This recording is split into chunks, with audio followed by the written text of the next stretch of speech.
நமச்சிவாய. வணக்கம் நண்பர்களே, உங்கள் ஜோதிடர் தர்மராஜன். இன்று நாம் காண இருக்கும் தலைப்பு எதை பற்றி என்றால் 2025ஆம் ஆண்டு ஏப்ரல் மாத ராசி பலன்கள் வரிசையிலே காலபுருஷ தத்துவப்படி 4வது ராசியான கடக ராசியை பற்றி இப்ப விரிவா பார்க்கலாம். அதற்கு முன்னாடி நம்ம சேனலை இப்பதான் நீங்க முதல் முறையா பாக்குறீங்க அப்படின்னா நம்ம சேனலை சப்ஸ்கிரைப் பண்ணுங்க, கூடவே பெல் பட்டனையும் அழுத்துங்க. அப்பதான் நான் போடுற ஒவ்வொரு வீடியோவும் உங்களுக்கு உடனுக்குடனா வரும்.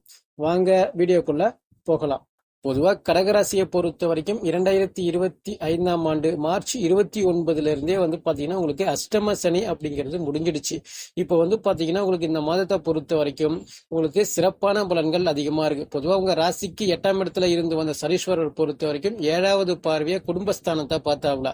பொதுவா கடகராசிக்காரங்களை பொறுத்த வரைக்கும் குடும்பத்துல பிரச்சனை, குடும்ப பொருளாதார நெருக்கடி, கடன் பிரச்சனைகள், தேவையில்லாத வம்பு வழக்கு, பொருளாதார நெருக்கடி, தொழில் முடக்கம், தொழில் கஷ்டம், இது போல விஷயத்துல நீங்க அனுபவிச்சுட்டு இருந்தீங்க. ஆனா இந்த மே மாதத்தை பொறுத்த வரைக்கும் உங்களுக்கு பாத்தீங்கன்னா சிறப்பான பலன்கள் இருக்கு. இந்த எல்லா பிரச்சனையுமே உங்களுக்கு முடியக்கூடிய சூழல் உங்களுக்கு அதிகமாவே இருக்கு. அதாவது இது வரைக்கும் பிரச்சனையில உள்ள நீங்க பாத்தீங்கன்னா இதன் பிறகு படிப்படியா நல்லது நடக்கக்கூடிய சூழ்நிலை உங்களுக்கு சிறப்பான முறையில இருக்கு. அதாவது ஆசைப்பட்ட விஷயங்கள் அப்படிங்கிறது நடக்கும். ரொம்ப நாள் பிரச்சனை ஒரு முடிவுக்கு வரக்கூடிய சூழ்நிலை இந்த மாதத்துல உங்களுக்கு சிறப்பான முறையில இருக்கு. தனஸ்தானங்கள் பெருகக்கூடிய நிலையும் ஏற்படும். தொழில் வளர்ச்சி அமோகமா செல்லக்கூடிய நிலையும் உங்களுக்கு இந்த மாதத்துல சிறப்பான முறையில இருக்கு. அப்படி இருக்கும் பொழுது பாத்தீங்கன்னா உங்களுடைய குடும்பஸ்தானாதிபதி சூரியனை பொறுத்த வரைக்கும் 9ஆம் இடத்துல இருக்கிறாப்ல. பொதுவா 9ஆம் இடத்துல பாத்தீங்கன்னா 5 கிரகங்கள் அங்க ஒரு கூட்டணி அப்படிங்கிற மாதிரி இருக்கு. பொதுவா இந்த மெகா கூட்டணி அப்படிங்கிறது பாத்தீங்கன்னா உங்களுக்கு ஒரு சில விஷயங்கள் பாசிட்டிவா நடக்கக்கூடிய நிலையில தான் இருக்குமே தவிர நெகட்டிவ் விஷயங்கள் வாய்ப்பு இல்ல. பொதுவா 9ஆம் இடம் பாக்கியஸ்தானத்துல பாத்தீங்கன்னா சூரியன், சனி, சுக்கிரன், புதன், ராகு இந்த 5 கிரகங்கள் அங்க இருக்கிறதால பாத்தீங்கன்னா 9ஆம் இடம் அப்படிங்கிறது வலுத்து போய் இருக்கிறதால பொதுவா பூர்வீக சொத்துல இருந்த பிரச்சனைகள் குறையும். தந்தை வழி மூலமான இருந்து வந்த பிரச்சனைகள் அப்படிங்கிறது குறையும். தந்தை மூலமான ஆதாயங்கள் அப்படிங்கிறது சிறப்பான முறையில உங்களுக்கு இருக்கு. பொதுவா பாத்தீங்கன்னா பூர்வீக சம்பந்தமான விஷயத்தினால உங்களுக்கு ஆதாயம் ஏற்படக்கூடிய நிலை உங்களுக்கு ஏற்படும். குடும்பத்துல பாத்தீங்கன்னா புதிய நபர் வருகை அப்படிங்கிற மாதிரி ஏற்படும். பொதுவா இந்த காலகட்டத்துல பாத்தீங்கன்னா கணவன் மனைவில சண்டை சச்சரவு பிரிவுல இது போல விஷயத்துல பாத்தீங்கன்னா பல நபர்கள் நீங்க பிரச்சனையில இருக்கீங்க. இந்த மாதத்தை பொறுத்த வரைக்கும் பிரிந்த கணவன் மனைவி கூட மீண்டும் ஒன்னு சேரக்கூடிய நிலையும் உங்களுக்கு இந்த மாதத்துல சிறப்பான முறையில இருக்கு. பேச்சுக்கு ஒரு மதிப்பு, மரியாதை, பேரு, புகழ், அந்தஸ்து உயரக்கூடிய நிலையும் உங்களுக்கு இருக்கு. அதே போல 3ஆம் இடத்துல கேது இருந்து உங்களுடைய முயற்சியை ஒரு சில பின்னடைவை ஏற்படுத்திட்டு இருந்தாலும் அந்த 5 கிரகங்கள் அப்படிங்கிறது 3ஆம் இடத்தை பார்க்கறதால பாத்தீங்கன்னா இந்த மாதத்துல முயற்சி பண்ணக்கூடிய விஷயங்கள் அனைத்துமே வெற்றி பெறக்கூடிய நிலை உங்களுக்கு சிறப்பான முறையில இருக்கு. சிறுதூர பயணங்கள் மூலமான வெற்றி, இளைய சகோதரர்களால இருந்து வந்த பிரச்சனைகள் அப்படிங்கிறது குறையக்கூடிய நிலையும் உங்களுக்கு ஏற்படும். அதே போல 3ஆம் அதிபதி புதனை பொறுத்த வரைக்கும் பாக்கியஸ்தானத்துல நீச நிலையில இருந்தாலும் சுக்கிரன் அங்க உச்சம் அடைஞ்சு இருக்கிறதால நீச பங்க ராஜயோக அமைப்பு உங்களுக்கு ஏற்படும்.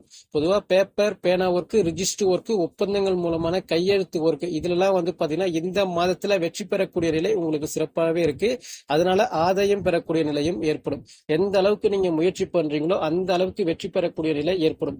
பொதுவா நீங்க அரசு சார்ந்த துறைக்கு நீங்க பாத்தீங்கன்னா முயற்சி பண்றீங்க அப்படின்னா இந்த மாதத்துல ஒரு அப்ளிகேஷன் போடுறதோ இல்லைன்னா ஏதோ ஒரு பேப்பர், பேனா ஒர்க் மூலமான நல்ல ஆதாயம் பெறக்கூடிய நிலையும் ஏற்படும். அதாவது உங்க பேர்ல ஒரு பட்டா மாத்துறதோ ஒரு ரிஜிஸ்டர் பண்றதோ நீங்க எது சம்பந்தமா முயற்சி பண்றீங்களோ அது வெற்றி பெறக்கூடிய நிலையும் ஏற்படும். 4ஆம் அதிபதி பாத்தீங்கன்னா சுகஸ்தானாதிபதி உங்களுக்கு உச்சம் அடைகிறாப்ல சுக்கிரனை பொறுத்த வரைக்கும். பொதுவா 4ஆம் அதிபதி பாக்கியஸ்தானத்துல உச்சம் அடைகிறது அப்படிங்கிறது பாத்தீங்கன்னா சுகபோக வாழ்க்கை அப்படிங்கிறது சிறப்பான முறையில இருக்கும். பொதுவா இந்த மாதத்துல வீடு கட்டுறது, இடம் வாங்குறது, வண்டி வாகனங்கள் வாங்குறது, இல்ல அசைய சொத்துக்கள் வாங்குறதோ இல்லைன்னா பாத்தீங்கன்னா வீட்டுக்கு தேவையான அலங்கார பொருட்கள் வாங்கக்கூடிய நிலையும் ஏற்படும். அவங்களுடைய வசதிக்கு ஏற்ப பாத்தீங்கன்னா இதெல்லாம் நடக்கக்கூடிய நிலை உங்களுக்கு சிறப்பான முறையில இருக்கு. பொதுவா 2 சக்கர வாகனமோ இல்லைன்னா 4 சக்கர வாகனமோ வாங்கக்கூடிய நிலையும் ஏற்படும். பொதுவா மாணவர்களை பொறுத்த வரைக்கும் படிப்புல நல்ல முன்னேற்றங்கள் அப்படிங்கிறது ஏற்படும். நல்ல முறையில படிக்கக்கூடிய நிலையும் ஏற்படும். படிப்புல இருந்து வந்த தடங்கள், தாமதம் அப்படிங்கிறது குறையக்கூடிய நிலை உங்களுக்கு சிறப்பான முறையில இருக்கு.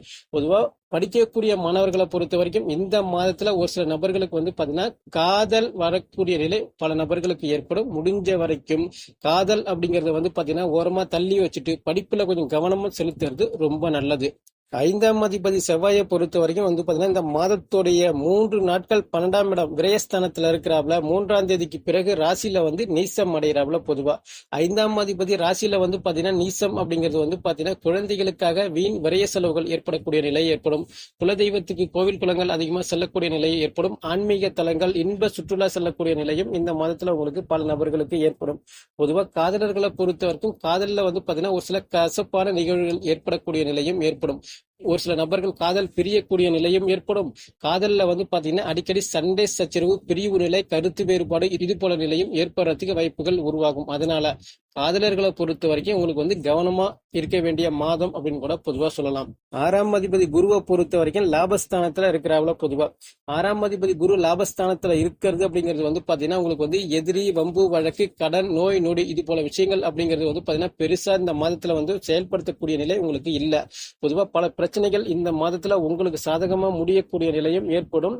உங்களை விட்டு பிரச்சனைகள் விலகி செல்லக்கூடிய நிலையும் இந்த மாதத்துல உங்களுக்கு ஏற்படும். வேலையில பிரச்சனை, வேலை செய்யற இடத்துல பிரச்சனை, ஒரே மன உளைச்சலாவே இருக்கு, மேலதிகாரி தொல்லை தாங்க முடியல அப்படின்னு சொல்றவங்களை பொறுத்த வரைக்கும் இந்த மாதத்துல வந்து பாத்தீங்கன்னா ஒரு மன உளைச்சல் இல்லாத மாதம் அப்படின்னு கூட பொதுவா சொல்லலாம். 7ஆம் அதிபதி 8ஆம் அதிபதியை பொறுத்த வரைக்கும் வந்து சனீஸ்வரர் வந்து 9ஆம் இடத்துல இருக்கிறாப்ல. பொதுவா 7ஆம் அதிபதி 9ஆம் இடத்துல இருக்கிறது அப்படிங்கிறது வந்து பாத்தீங்கன்னா பொதுவா குடும்பத்துல வந்து கணவன் மனைவிகளை சண்டை சச்சரவு பிரிவு நிலையா இருக்கக்கூடிய நபர்களை பொறுத்த வரைக்கும் இந்த மாதத்துல ஒண்ணு சேரக்கூடிய நிலை ஏற்படும். குடும்பத்துல சந்தோஷமான நிகழ்வு அப்படிங்கிற மாதிரியான அமைப்புகள் உருவாகும். பொதுவா இந்த மாதத்துல நண்பர்களால வளர்ச்சி, குடும்ப வாழ்க்கை துணைவியால மகிழ்ச்சி இது போல விஷயங்கள் நிறைய ஏற்படும். குடும்பத்தோடு இன்ப சுற்றுலா செல்லக்கூடிய நிலை ஏற்படும். உறவினர்களோட இன்ப சுற்றுலா செல்லக்கூடிய நிலையும் இந்த மாதத்துல பல நபர்களுக்கு ஏற்படுறதுக்கு நிறைய வாய்ப்புகள் உருவாகும்.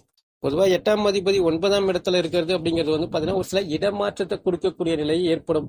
வெளிநாட்டில் உள்ள நபர்களை பொறுத்த வரைக்கும் சொந்த ஊர் பக்கம் வரக்கூடிய நிலையும் ஏற்படும். பொதுவா பல நாள் பிரச்சனை ஒரு முடிவுக்கு வர்றது, ஏதாவது வம்பு வழக்குகள் நிலவில இருந்துச்சுனால் கூட இது உங்களுக்கு சாதகமான முறையில ஏற்படும். பூர்வீக சொத்து சம்பந்தமான வம்பு வழக்குகள் இருந்தால் கூட அது உங்களுக்கு சாதகமான நல்ல முறையில தீர்வு வரக்கூடிய நிலையும் உங்களுக்கு ஏற்படும்.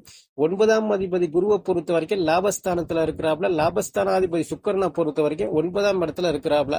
சுக்கிரன் குரு பரிவர்த்தனை யோக அமைப்புல இருக்கிறதால வந்து பாத்தீங்கன்னா பாக்கியஸ்தானத்தால நல்ல லாபங்கள் அப்படிங்கிற மாதிரி அமைப்பு உங்களுக்கு ஏற்படும். தந்தையால நல்ல வளர்ச்சி அப்படிங்கிறது ஏற்படும்.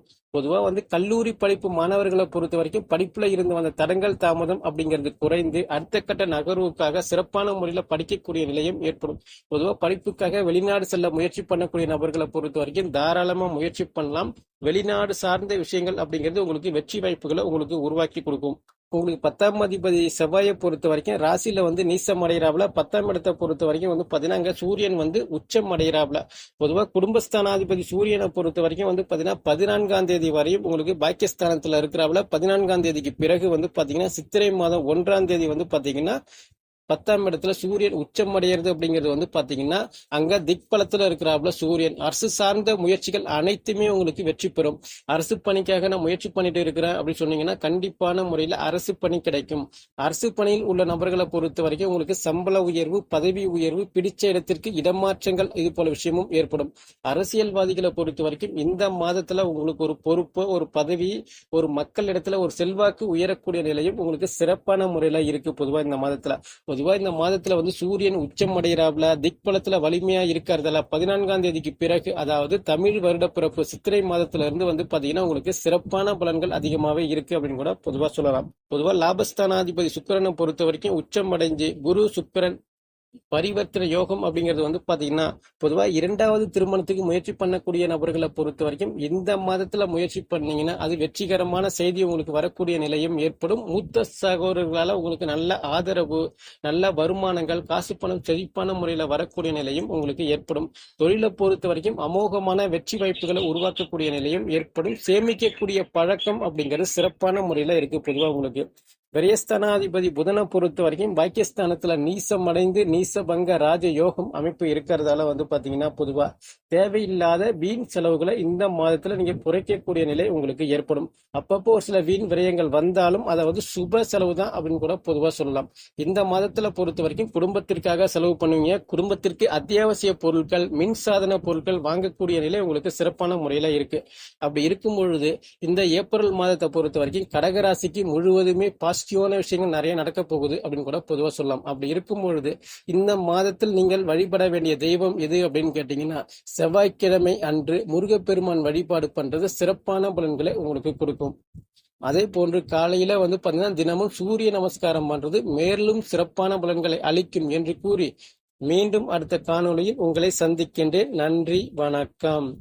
ஓம் நமச்சிவாய். வாழ்க வளமுடன்.